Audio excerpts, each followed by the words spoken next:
Now, I know lots of organisations who will say, if I ask them, yeah, we want to hire on character, we want to hire on attitude and train skills, but I don't quite know how to do it. Again, this is not something I deliberately set out to study in world-class organisations. But when I found world-class organisations, one of the things I noticed is they don't recruit the same way as most people, as most other organisations, as most businesses do. They recruit very, very differently.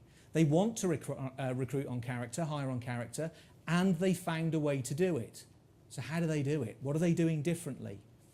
Well, first of all, they don't rely on these things.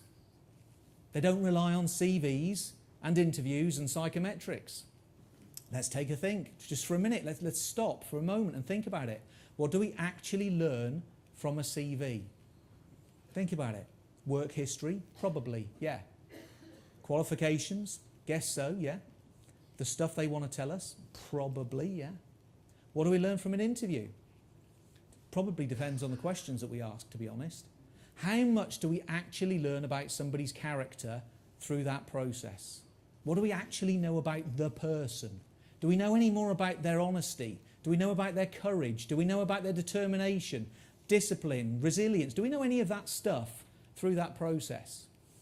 Now, it's not that world-class organisations ignore those.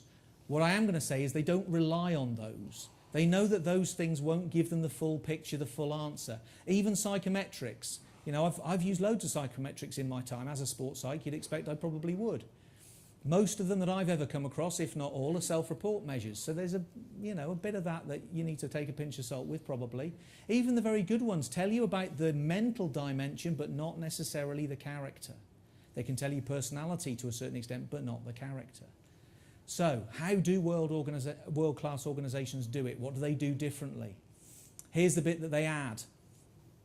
They identify the characteristics they need. They're really clear about the characteristics that they need in their people. And they don't describe a superhuman. They know the ones that are going to have a huge impact, the ones that are really important. So they identify them first and then they test for them. They make people demonstrate them. Don't tell me that you've got courage, I need to see it. So they create situations, put people in situations where they're going to have to demonstrate courage. And then they know how much courage this person's got. And that's the information that they're going to use.